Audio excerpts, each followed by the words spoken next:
I stood behind my daughter-in-law's polished oak door at 9:43 in the morning, my hand frozen an inch from the wood, when I heard my son Marcus whisper those words.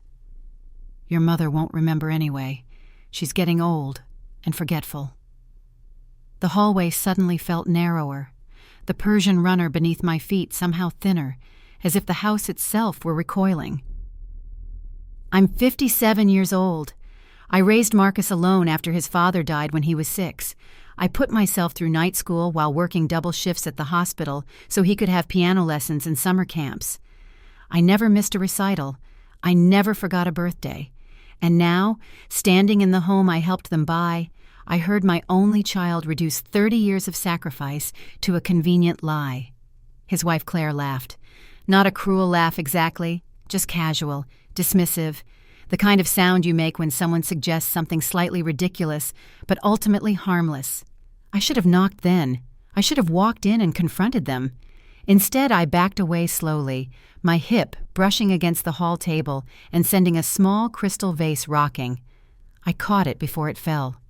The late September sunlight came through the tall windows in golden shafts, illuminating the family photos on the walls. Pictures of Marcus graduating from medical school, Marcus and Claire's wedding, my grandson Tommy's christening. In every frame, my face smiled back at me, unaware. When I was young, my mother used to make blueberry pancakes every Sunday morning. She'd stand at the stove in her faded apron, humming old hymns, and flip each one with perfect precision.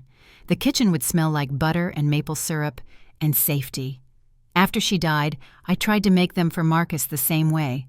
I wanted to give him that same feeling of being held by routine, by love made tangible. He'd sit at our small kitchen table, legs swinging because his feet didn't reach the floor yet, and tell me about his dreams. He wanted to be a doctor like his father. He wanted to help people. I believed him. I believed in him with a certainty that felt like faith. The next morning they came to me. I was in the garden, deadheading the roses I'd planted 20 years ago when I first bought this property. The main house where I lived sat on 2 acres, with a smaller guest house that I'd converted into Marcus and Claire's home after they got married. It seemed perfect then. Family close, but not on top of each other. Marcus appeared on the stone path, Claire just behind him, her hand resting on his shoulder. They both wore expressions of concern that looked practiced, rehearsed. "Mom, we need to talk," Marcus said, settling onto the bench beside me. He took my hand.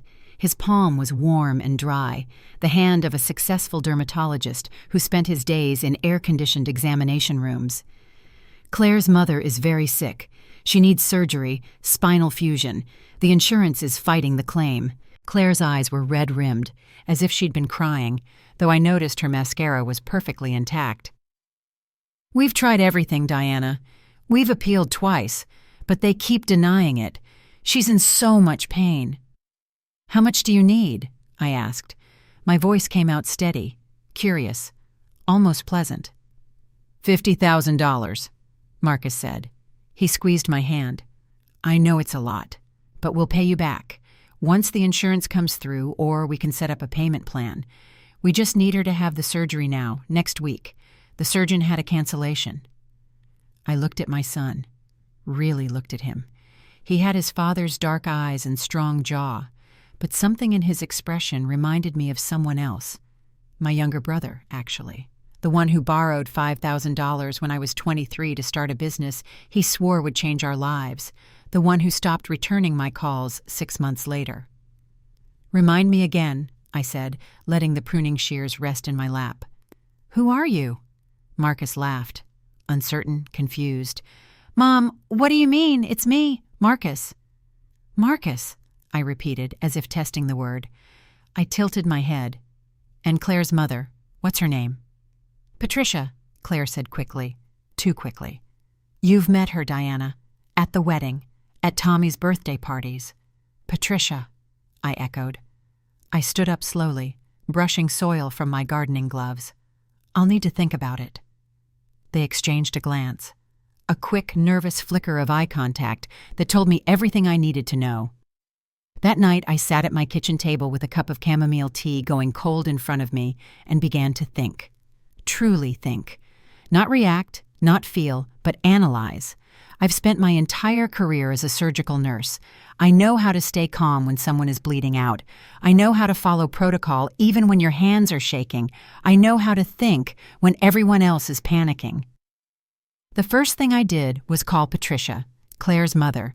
I had her number saved in my phone from when I'd helped organize Tommy's 3rd birthday party 2 years ago. It rang 4 times before she picked up. "Diana, hello?" Patricia's voice came through, bright and energetic. "How lovely to hear from you." "How are you feeling?" I asked, keeping my tone light. "Oh, wonderful. Bill and I just got back from our cruise. Alaska. Absolutely stunning. You should see the photos." We talked for 15 minutes. She told me about whales and glaciers and the fantastic salmon dinner they'd had in Juniper. Not once did she mention her spine. Not once did she sound like a woman in agonizing pain awaiting emergency surgery. After I hung up, I sat in the darkening kitchen and watched the shadows lengthen across the hardwood floor. The refrigerator hummed. Somewhere outside, a dog barked twice and then went silent. I thought about the life insurance policy, the one my husband left me when he died. It had been $200,000 26 years ago. I'd been careful with it, invested conservatively, let it grow, used it to put Marcus through medical school and for the down payment on this property. Marcus knew about it. He'd helped me reorganize my finances 3 years ago, had insisted I consolidate everything with a financial advisor he trusted. His friend from college, a man named Derek Paulson. The next morning at 7:15, I called my bank. Not Derek. My actual bank, the one where the accounts were held. I asked for a complete record of all transactions from the past 3 years. They told me it would take 48 hours. I told them I'd wait. Then I did something I'm not proud of, but won't apologize for. I drove to Marcus and Claire's house, the guest house on my property. I let myself in with the spare key I'd kept since I owned the place. They were both at work. Tommy was at preschool. The house smelled like Claire's lavender room spray, and something else, something chemical and sharp that I couldn't quite place. I went to Marcus's home office. The door was closed but not locked. Inside, everything was neat, organized. He'd always been tidy, even as a child. His desk held a laptop, a printer, a small succulent plant that looked like it was dying from overwatering. I didn't touch the computer. I didn't need to. What I needed was in the filing cabinet. It took me 20 minutes to find it. A folder labeled Property Assessment, tucked behind old tax returns. Inside were appraisals for my house. 3 of them, actually, from different companies, all dated within the last 6 months. The estimates ranged from $1.2 million to $1.4 million. There were also printouts of senior living facilities, luxury ones, the kind with marble lobbies and concierge services, Golden Meadows, Sunrise Haven, Peaceful Pines. Each one had a brochure with smiling elderly people playing bocce ball or painting watercolors. Each one cost between $7,000 and $9,000 per month. At the bottom of the folder was a handwritten note in Claire's looping script. Cognitive decline documented by Dr. Morrison. Power of attorney transfer upon medical certification. Property sale Q1 2024. My hands didn't shake when I photographed every page with my phone. My breath stayed even. I returned everything exactly as I'd found it, watered the succulent, and left. Dr. Morrison. That name rattled around in my head as I drove to the grocery store, as I bought chicken and vegetables for a dinner I wouldn't be able to taste. Dr. Morrison was Marcus's colleague. They shared an office suite. I'd met him at a holiday party last year. He talked about his boat and his timeshare in Florida, and how grateful he was that Marcus had referred so many patients his way. I got home and made chicken piccata, one of Marcus's favorites. The routine of it soothed me. Pound the cutlets, dredge in flour, sear in butter, the sizzle and pop of meat hitting the hot pan. I'd made this dish 1,000 times. My hands knew the movements without thought. At 6:30, I texted Marcus and Claire. "Dinner ready, come eat." They arrived 20 minutes later with Tommy, who ran to hug my legs and tell me about the frog he'd seen at school. I hugged him back, breathing in the little boy smell of him, graham crackers and playground dirt and innocence. We ate together at my dining room table. I asked about their days. Marcus talked about a patient with a particularly stubborn case of rosacea. Claire talked about the yoga class she'd started teaching on weekends. Tommy talked about the frog some more. Everything was normal. Everything was fine. "I've been thinking about your request," I said as I cleared the plates. "The $50,000. Marcus and Claire both looked up, alert, hopeful. "I want to help," I continued, "but I'll need to see the medical records. Patricia's imaging results, the surgeon's recommendation, the insurance denial letters." "Mom, that's private medical information," Marcus said carefully. "I'm a nurse, sweetheart. I can interpret the documents. I just want to understand what we're dealing with." Claire's fork clinked against her water glass. "We can get those to you?" "Wonderful," I said. "Also, I'll want to transfer the money directly to the hospital, not to you, just to be safe, for tax purposes." The room went very quiet.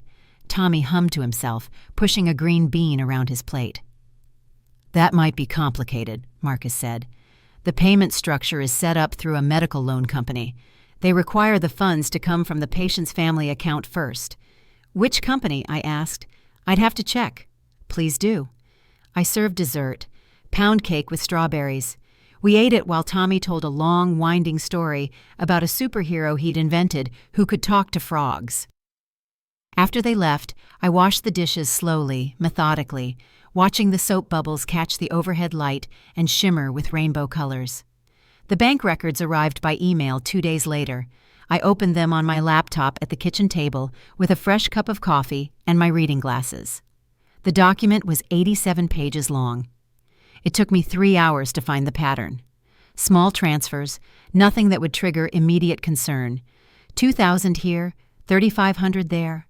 Always to an account listed under Paulson Financial Services. Always with a memo line that said something innocuous. Portfolio rebalancing. Investment diversification. Advisory fee. Over the past 18 months, $63,000 had moved from my accounts to Derek Paulson's firm. None of those transfers had resulted in investment purchases that I could trace.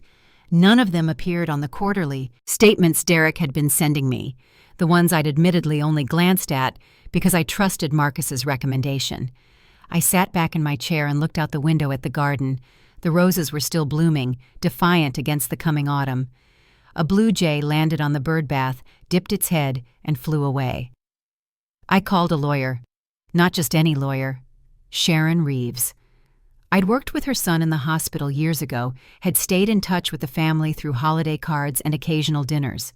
Sharon specialized in elder law and estate planning.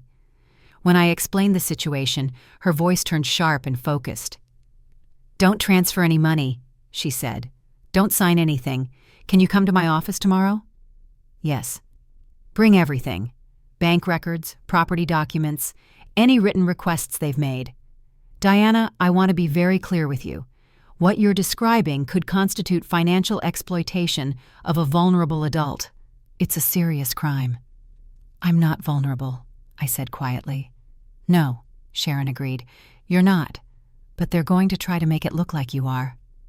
That night, I couldn't sleep. I lay in my bed, the same bed I'd shared with my husband before cancer took him, and stared at the ceiling. The house made its familiar settling sounds. The heater clicked on at 11. An owl called from somewhere in the darkness beyond my window. I thought about Marcus at 8 years old, crying in my arms because the kids at school had made fun of his secondhand sneakers. I'd worked an extra shift that week and bought him new ones. Name brand, the kind all the other kids had.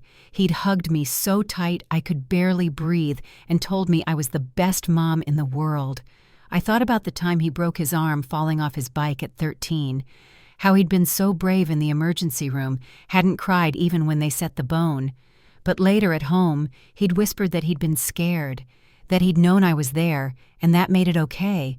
When did it change? When did I become not a person, but an asset to be managed? Sharon's office was downtown in a renovated historic building with exposed brick and tall windows. She was 62, with silver hair cut short and reading glasses hanging from a beaded chain around her neck. Her handshake was firm.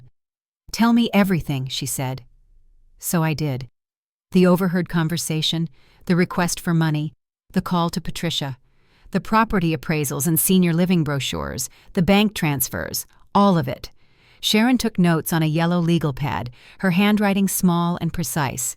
When I finished, she set down her pen and looked at me with an expression I recognized from my years in the hospital.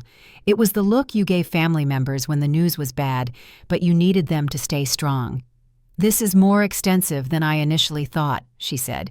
"The unauthorized transfers alone are actionable, but the planning documents, the medical professional involvement, the apparent intent to establish incompetency, this is conspiracy, potentially criminal conspiracy." My coffee cup sat untouched on her desk, going cold. What do I do? First, we file a police report, Financial Crimes Division. Second, we secure your assets. I'll help you move everything to new accounts at a different bank. We'll revoke any powers of attorney you may have signed, even informal ones. Third, we document everything. Every interaction going forward, you record if you're in a one-party consent state, which you are, or you bring a witness. He's my son. I know. I love him. I know that too. Sharon leaned forward. "Diana, I've handled dozens of cases like this, not identical, but similar. Adult children who convince themselves they're entitled to their parents' assets, who rationalize it as an advance on their inheritance, who genuinely believe they're doing nothing wrong because the money would eventually be theirs anyway. The psychology is complicated, but the law is clear." I nodded. My throat felt tight. "There's something else you should know," Sharon continued. "If they've gone so far as to involve a medical professional in establishing cognitive decline, they may already have documentation, false documentation. We'll need to get ahead of that." "How?" "You're going to take a cognitive assessment, a real one, from an independent neurologist. We'll establish a baseline that shows you're fully competent. No memory issues, no decision-making impairment, nothing they can use against you." The assessment happened 3 days later. Dr. Ellen Cho was recommended by Sharon, a neuropsychologist with 30 years of experience and an office that smelled like vanilla and old books. She was patient and thorough. Memory tests, problem-solving exercises, questions about current events and basic math and spatial reasoning. It took 4 hours. At the end, Dr. Cho smiled at me. "You're sharper than most people half your age, Diana. Cognitively, you're in excellent shape. I'll have the written report to your attorney by tomorrow." I felt something loosen in my chest. Relief, maybe, or validation. On the drive home, my phone rang. Marcus. I let it go to voicemail. He called again, and again. The 4th time I answered.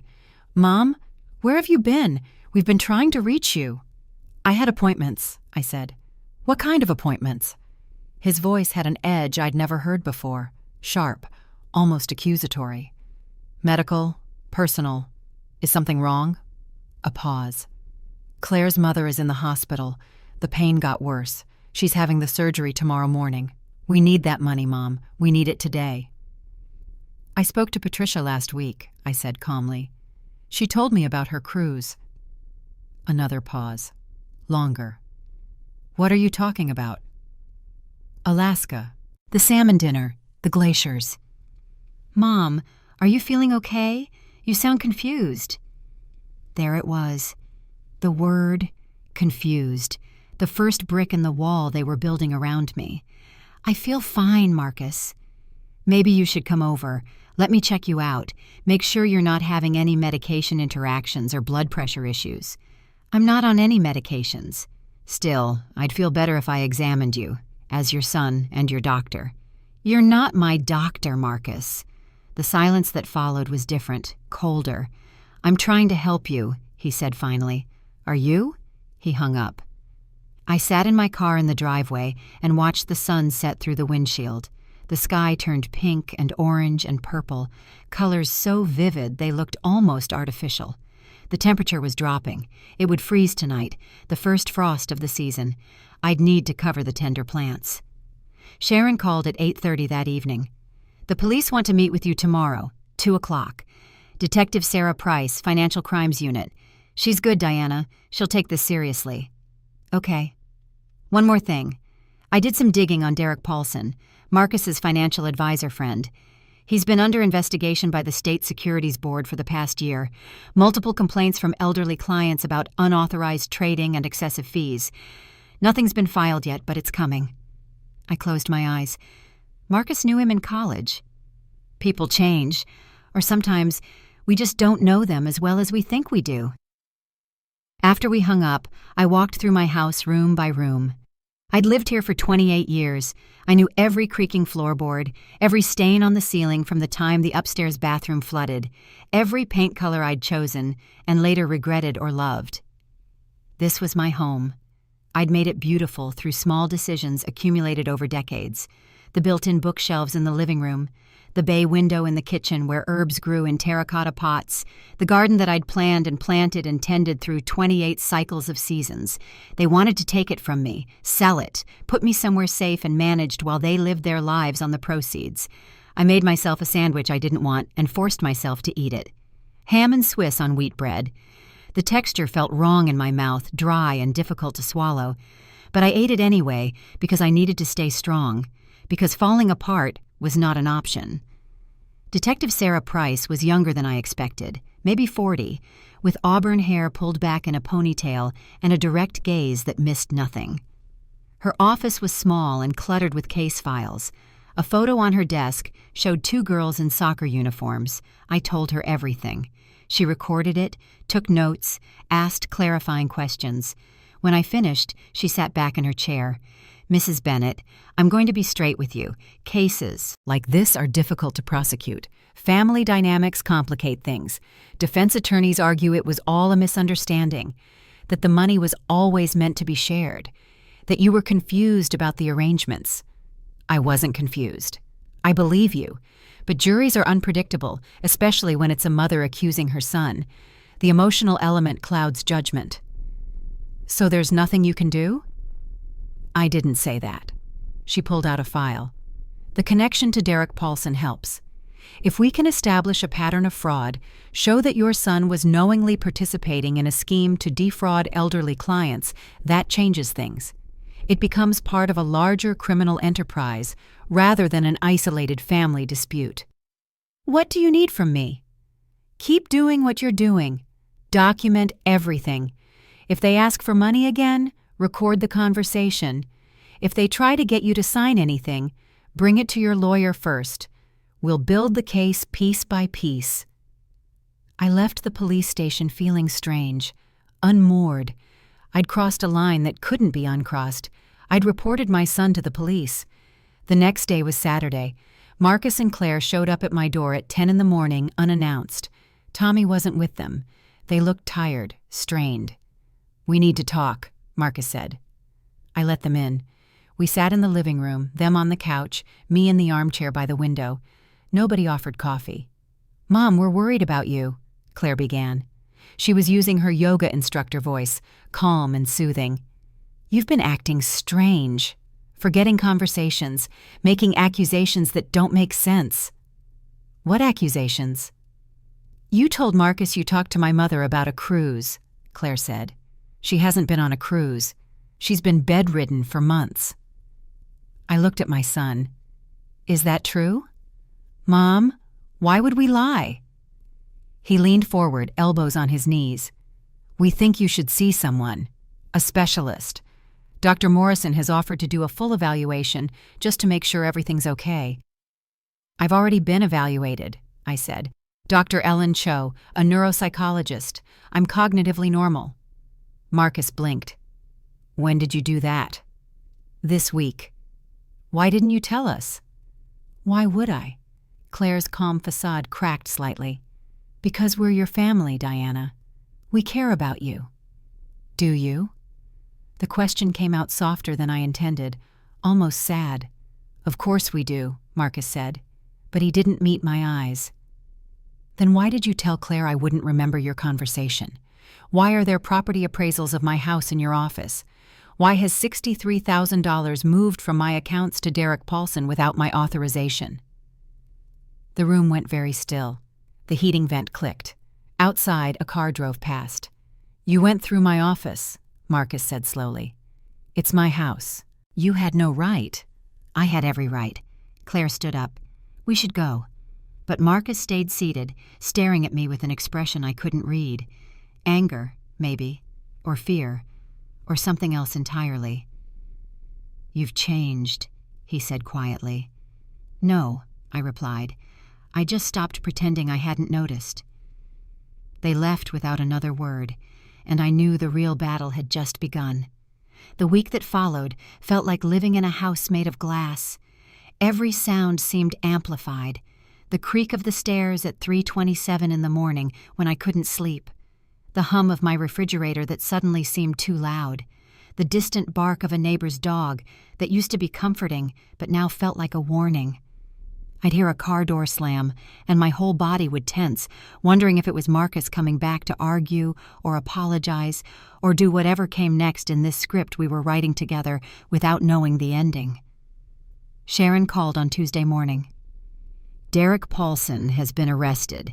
Securities fraud, elder exploitation, wire fraud, 7 counts. The state had been building the case for months. Your complaint and the others who've come forward in the past week pushed them to move. How many others? I asked. 11 so far, all clients over 60, all with children or relatives who referred them to Derek through personal connections. The average loss is $72,000 per victim. I did the math in my head. Nearly $800,000. Stolen from people who'd worked their entire lives, who'd saved and sacrificed, who'd trusted the wrong person because someone they loved had vouched for him. Marcus referred me to Derek, I said quietly. I know. Detective Price knows too. The question is whether Marcus knew what Derek was doing or whether he was just negligently recommending a friend without due diligence. What's the difference legally? About 15 years in prison. I sat down at my kitchen table. Outside the window, sparrows fought over seeds at the bird feeder. One aggressive little bird kept driving the others away, claiming everything for itself. There's more, Sharon continued. Dr. Morrison's notes have been subpoenaed, the ones about your supposed cognitive decline. We'll see what he actually documented versus what Marcus and Claire told you he'd documented. If there's a discrepancy, if Morrison falsified medical records to support their incompetency claim, he could lose his license, face criminal charges. This is getting bigger than I thought. It always does. Financial exploitation cases are like pulling a thread on a sweater. You pull one, and suddenly you're looking at an entire unraveled garment. That afternoon, Marcus called. I let it go to voicemail. He called again, 5 times in 2 hours. I didn't answer. On the 6th call, he left a message. His voice sounded different, strained, almost desperate. Mom, we need to talk. Please, I know you're angry. I know you think we were trying to hurt you, but you don't understand the whole situation. There are things you don't know. Call me back, please. I saved the voicemail. Detective Price had told me to save everything. The next evening, Claire showed up at my door alone. It was 6:45, almost dark. She was wearing jeans and an old sweater, no makeup. She looked younger without it, vulnerable. Can I come in? She asked. I stepped aside. We went to the kitchen. I made tea neither of us drank. Marcus doesn't know I'm here, she said. He'd be furious if he knew. Then why come? She wrapped her hands around the mug, staring into it like she was reading tea leaves. Because I need you to understand that this wasn't his idea. It was mine. I said nothing, waited. We're in trouble, Diana. Real trouble. Marcus made some investments, bad ones. He put our savings into a startup company that one of his patients was launching, a medical device thing. It seemed legitimate, but the company folded. We lost everything. $230,000. When? 2 years ago. We've been trying to recover ever since, taking out loans, maxing out credit cards. Marcus picked up extra shifts. I started teaching more classes, but it wasn't enough. The interest kept piling up. We were drowning. She looked up at me then, her eyes red. Derek approached Marcus, told him he had a strategy for clients with significant assets who needed estate planning. He said it was completely legal. Gifting strategies, tax optimization. He made it sound so reasonable. It was theft, Claire. I know that now. But at the time, we were so desperate. And Derek kept saying that the money would eventually be yours anyway through inheritance, that we were just accessing it early, that you'd never even notice because your portfolio was generating returns that covered the withdrawals. But I did notice. Not for 18 months. That's how long it took. We thought we could replace it before you saw. We thought we could fix everything, and you'd never have to know. I sipped my tea. It had gone lukewarm. What about the $50,000 for Patricia's surgery? Claire's face crumpled. That was going to be the last time, I swear. We were going to use it to pay down the worst of the debt and then stop. Never ask again. My mother is fine. She's healthy. That was a lie. I'm so ashamed. The kitchen clock ticked. The refrigerator hummed. Outside, wind rattled the bare branches of the oak tree. Why are you telling me this? I asked. Because Marcus is going to lie. When this goes to court, when they investigate, he's going to say he didn't know what Derek was doing. He's going to say Derek acted alone, that he's a victim too. And maybe that's partly true. Maybe Derek manipulated him. But Marcus knew, Diana. He knew what was happening to your money, and he let it happen because we needed it. You're testifying against your own husband. I'm telling the truth. There's a difference. She stood up. I don't expect you to forgive me. I don't forgive myself. But I wanted you to hear it from me before you heard Marcus's version. Tommy deserves at least one parent who doesn't lie. After she left, I sat in the darkening kitchen for a long time. The light faded from gold to gray to black. I didn't turn on the lamps. I just sat there, trying to reconcile the Claire who'd just confessed everything with the Claire who'd laughed when Marcus said I wouldn't remember anyway. Maybe people contain multitudes.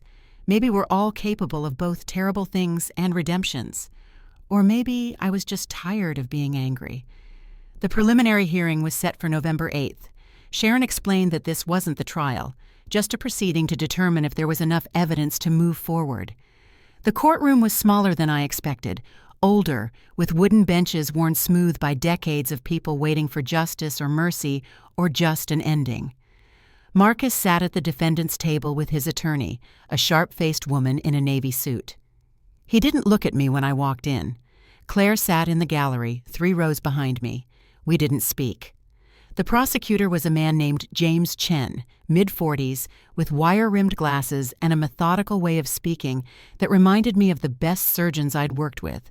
Calm under pressure, precise. He laid out the case in careful detail.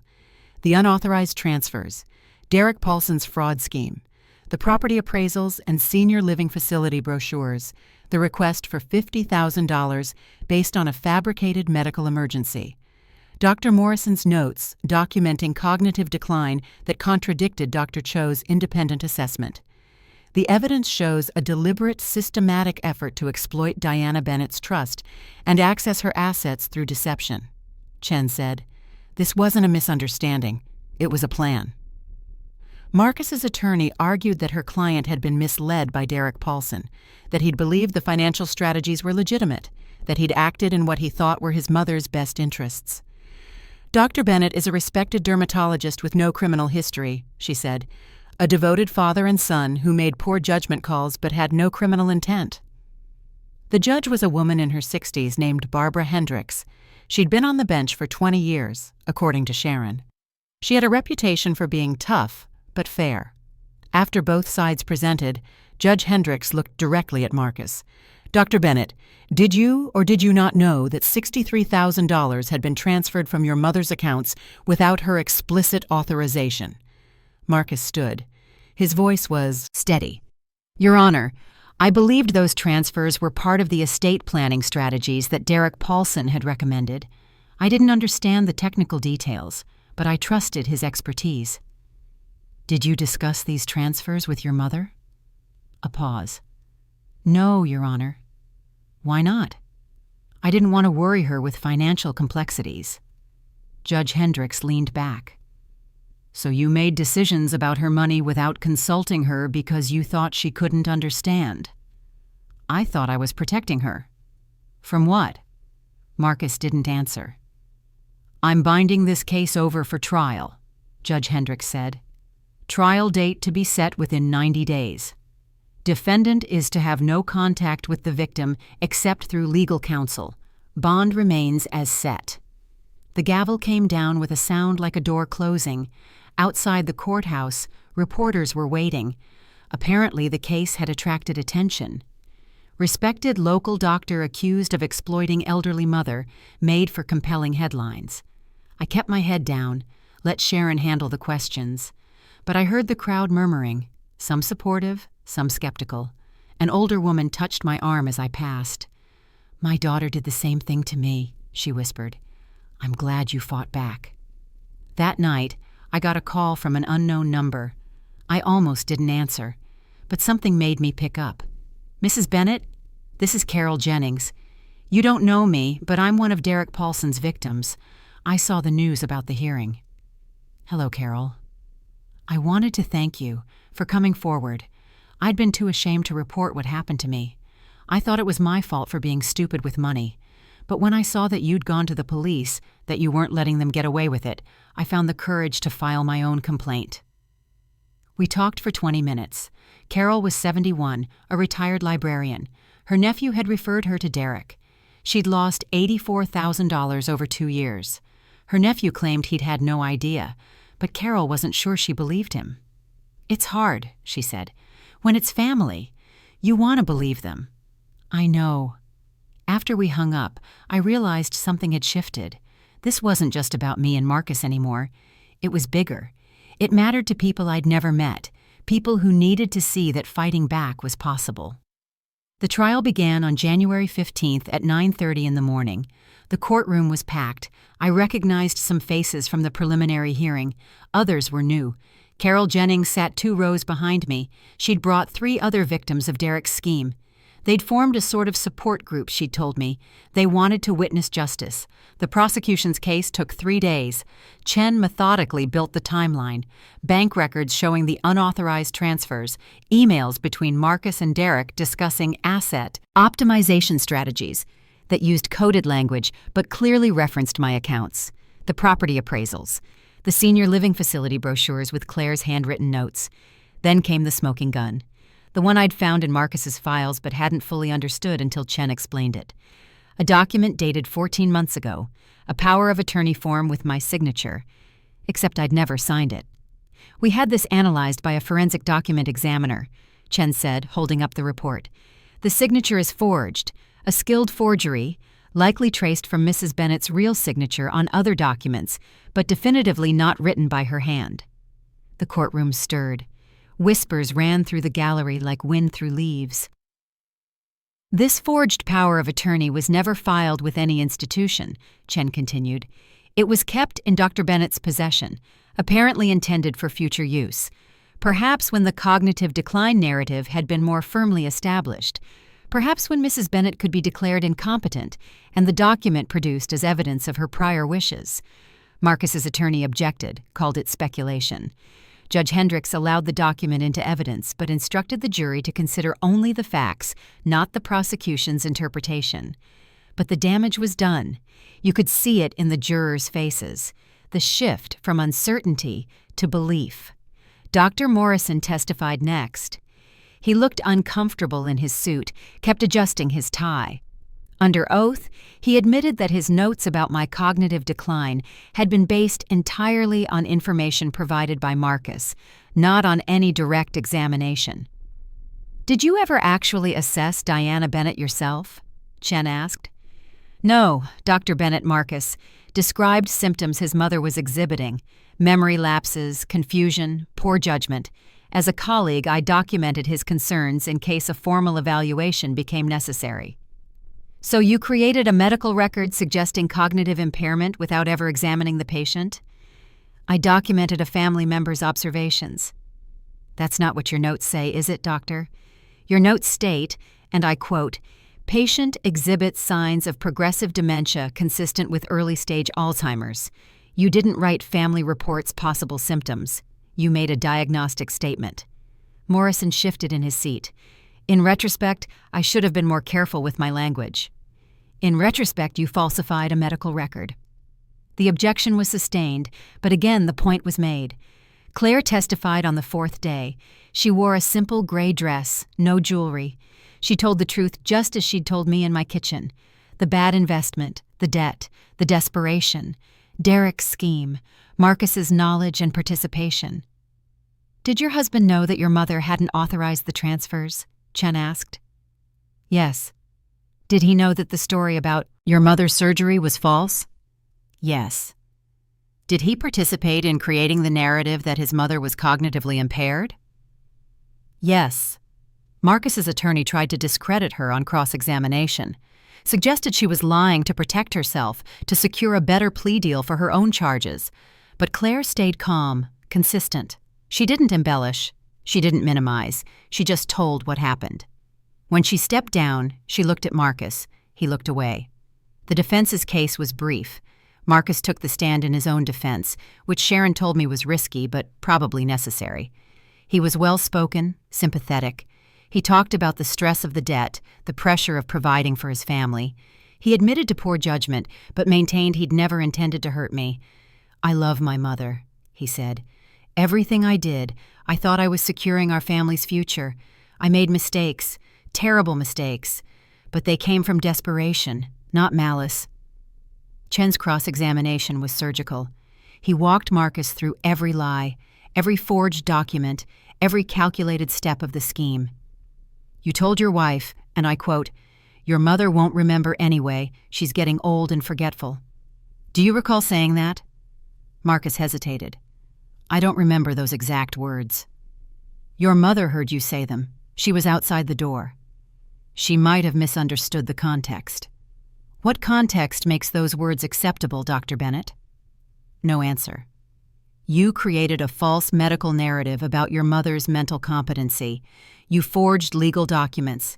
You stole $63,000. And when she questioned you, you tried to gaslight her into thinking she was the one who was confused. Is that the behavior of a loving son? I never wanted to hurt her. But you did hurt her, didn't you? Marcus's face crumpled. For the first time since this all began, I saw real emotion. Grief, maybe, or shame. Yes. The jury deliberated for 7 hours. I spent that time in a small conference room with Sharon, drinking bad coffee and not talking much. Carol Jennings checked in twice, brought me a sandwich I couldn't eat. The texture of the bread felt like cardboard in my mouth, and I gave up after 2 bites. At 4:15 in the afternoon, we got word. Verdict reached. The courtroom filled quickly. I took my seat in the front row. Marcus was brought in, his face pale and drawn. Claire sat in her usual spot, her hands folded in her lap. Judge Hendricks entered. We all stood, then sat. Has the jury reached a verdict? The forewoman, a middle-aged black woman who'd taken careful notes throughout the trial, stood. We have, Your Honor. On the count of financial exploitation of an elderly person, how do you find? Guilty. On the count of forgery? Guilty. On the count of conspiracy to commit fraud? Guilty. 4 more counts. Guilty on all. Marcus sagged in his chair. His attorney put a hand on his shoulder. Claire closed her eyes. Judge Hendricks set sentencing for 6 weeks out. Marcus would remain free on bond until then. As he was led out, he looked at me once. I couldn't read his expression. Maybe he couldn't either. Outside, the January cold bit through my coat. The sky was that particular shade of winter gray that makes everything look washed out. Reporters shouted questions, cameras flashed. Sharon guided me through the crowd to her car. It's over, she said as we pulled away from the courthouse. Is it? She glanced at me. The legal part is. The rest, that's up to you. The sentencing hearing was February 26th at 2 o'clock. Judge Hendricks listened to statements from the prosecution, from victims, from Marcus's attorney pleading for leniency. Then she looked at me. Mrs. Bennett, you have the right to make a victim impact statement. Would you like to address the court? I stood. My legs felt unsteady, but I walked to the podium. I'd written something the night before, but looking at Marcus now, sitting there in his suit with his head bowed, The words I'd prepared felt wrong. "When my son was 8, I began, he wanted to be a doctor like his father. He used to practice on his stuffed animals. He'd wrap them in bandages and give them pretend medicine and tell me very seriously about their conditions. He had the most compassionate heart. I remember thinking that the world needed doctors like him, people who really cared." I paused. I don't know when that changed. I don't know when I stopped being his mother and became an obstacle, a resource to be managed. Maybe it was gradual. Maybe it was sudden. But somewhere along the way, the son I raised became someone I don't recognize. Marcus was crying now, silent tears running down his face. "The money doesn't matter," I continued. "I'd have given him anything if he'd just asked, if he'd told me the truth, but he didn't trust me enough for honesty. He didn't respect me enough for truth.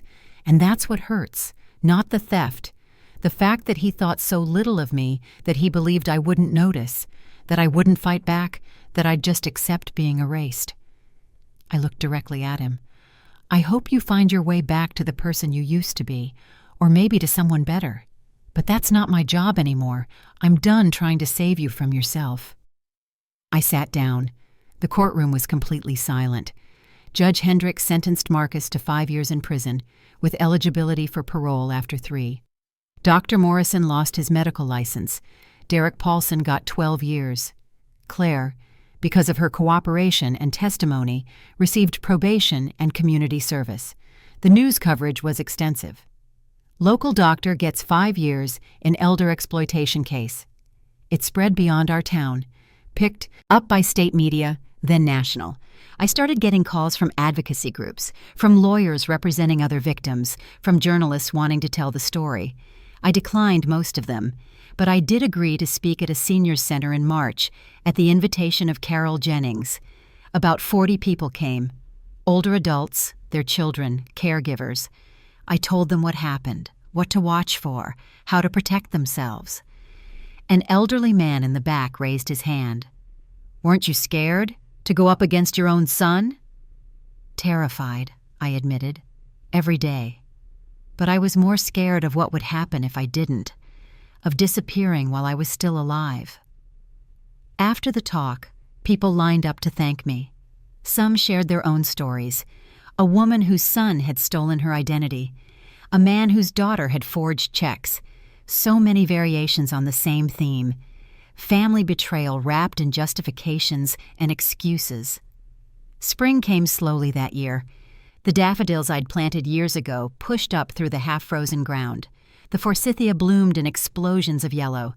I spent hours in the garden, relearning the rhythm of tending growing things. There was something healing about putting my hands in the soil, about planting seeds, and trusting they'd grow. Tommy's other grandmother, Patricia, called in April. "I need to apologize," she said. "I should have known something was wrong. Should have asked more questions when I didn't hear from you." "It's not your fault."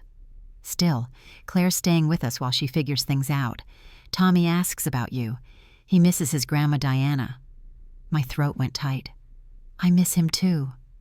Would you like to see him? I could bring him by, if you're ready." I thought about it, about whether I could look at Tommy without seeing Marcus, about whether it was fair to make a child pay for his parents' sins. "Yes," I said. "I'd like that." They came on a Saturday morning. Tommy had grown. He was taller, his face less round. He hung back at first, shy, but when I knelt down and opened my arms, he ran to me. "Grandma, I made you a picture," he said, pulling a folded paper from his pocket. It was a crayon drawing of a house and a garden and 2 stick figures holding hands. "It's beautiful, sweetheart." We spent the afternoon together. Tommy showed me how he could count to 100 now. We baked cookies, the kitchen filling with the warm scent of vanilla and brown sugar. Patricia stayed quiet, giving us space, but I saw her smile when Tommy laughed. After they left, the house felt different, less like a museum of grief and more like a place where life could happen again. In May, I got a letter from Marcus. The prison return address felt surreal. I almost didn't open it, but curiosity won. The letter was short, an apology mostly. He took responsibility, said he understood why I'd done what I did. He talked about the therapy he was doing, the things he was learning about himself. He didn't ask for forgiveness. He didn't ask me to visit. He just said he was sorry and that he hoped I was okay. I read it twice, then put it in a drawer. Maybe someday I'd be ready to respond. Maybe not. Either way, it was my choice now. The community response surprised me. People I barely knew would stop me at the grocery store or the library to say they'd followed the case, that they admired my courage. The Seniors Center asked me to join their board. A local college invited me to speak to their nursing ethics class about elder rights and family dynamics. I said yes to some things, no to others. I was learning that boundaries weren't just about saying no to bad things. They were about saying yes to the right things, about protecting not just what you didn't want, but what you did. By summer, I'd established a new routine. Garden in the mornings, volunteer at the hospital 2 afternoons a week, book club on Thursdays, coffee with Carol Jennings every other Sunday. Small things, but they added up to a life that felt like mine. The house felt lighter somehow. I'd rearranged furniture, painted the guest bedroom a soft sage green, planted new roses. Not because I was erasing the past, but because I was making room for a future I hadn't planned on needing. One evening in July, I sat on my back porch with a glass of lemonade and watched the fireflies emerge as dusk fell. They rose from the grass in drifting clouds of light, signaling to each other in their brief, urgent language. The temperature had dropped with sunset, a cool breeze carrying the smell of fresh-cut grass from a neighbor's yard. My phone buzzed. A text from Patricia. A photo of Tommy at the pool, grinning with his goggles crooked on his face. The message, "Thinking of you." I smiled and sent back a heart. Sharon called the next week. "The restitution checks are being processed. You should have your money back within 30 days. All of it, plus interest." "What about the others, Carol and the rest?" "They'll get theirs too. Derek's assets are being liquidated. The court appointed a receiver. Everyone who was defrauded will be made whole, or as close as possible." "That's good. There's something else. A reporter from the Times wants to do a feature story about elder financial exploitation and the courage it takes to prosecute family members. I told them I'd ask you, but there's no pressure." I thought about it, about whether I wanted my story out there in that way, about whether exposure would help others or just reopen wounds I was trying to heal. "Can I think about it?" "Of course." In the end, I said yes. The interview happened in August, in my garden. The reporter was kind, respectful. She asked hard questions but didn't push when I set boundaries. The photographer took pictures of me among the roses, my hands in the soil, looking not like a victim but like someone who'd survived and chosen to keep growing. The article ran in September. How one woman fought back against family betrayal and won.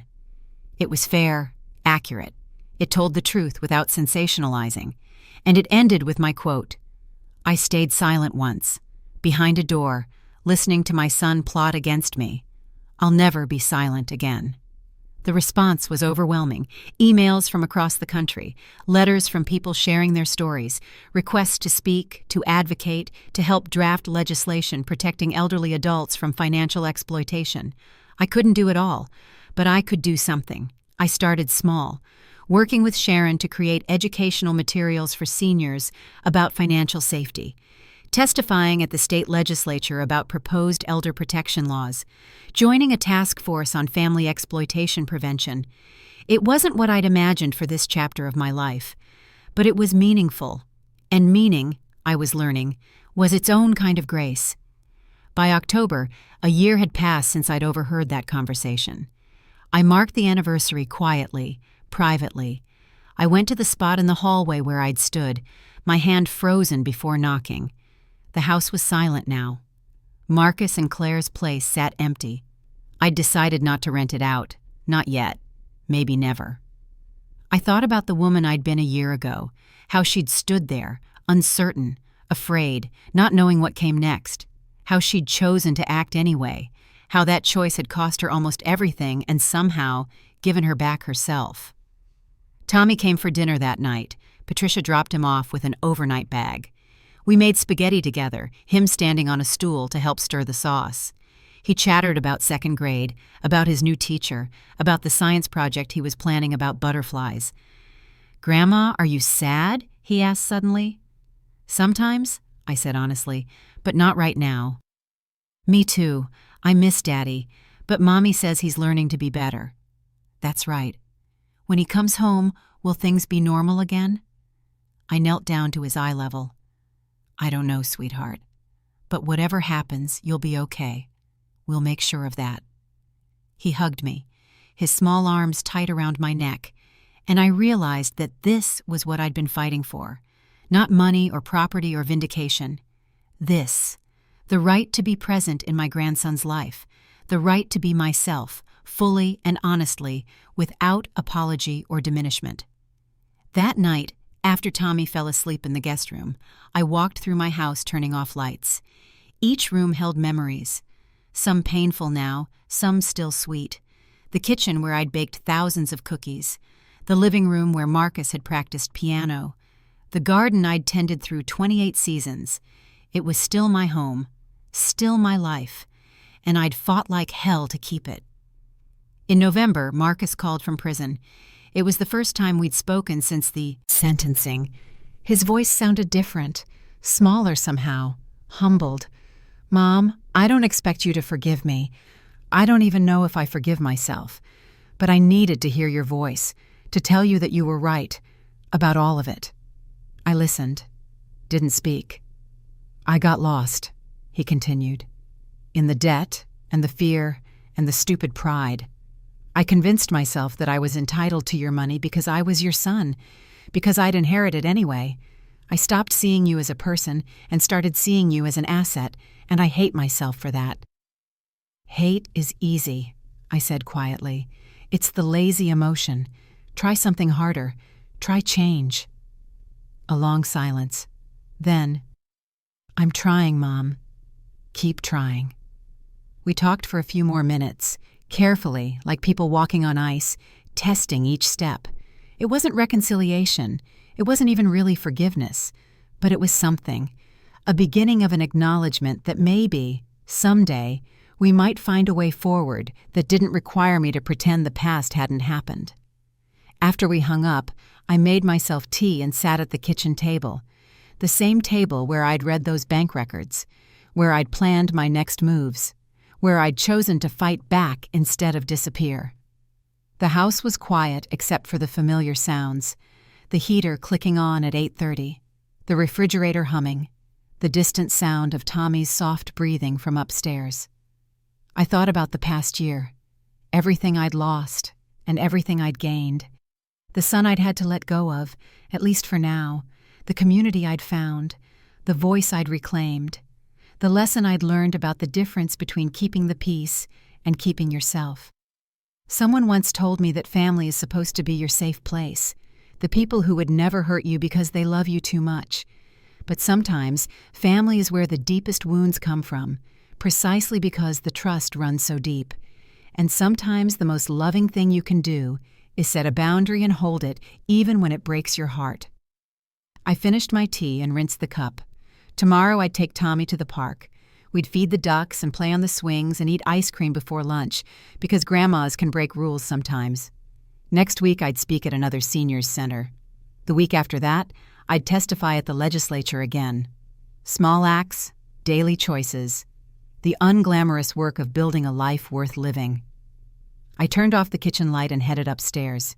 Through the window, I could see stars emerging in the clear November sky, cold and distant and beautiful, light traveling across impossible distances to reach us here. In the guest room, Tommy slept peacefully, his stuffed bear tucked under his arm. I adjusted his blanket and kissed his forehead. He smelled like the apple shampoo we'd used at bath time, and the little boy's sweetness that no amount of trauma could take away. This was what I'd saved.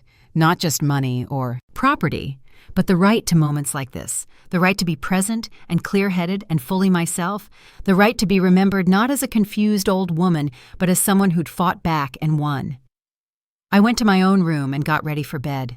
In the mirror, I saw a woman who looked her age but carried it well.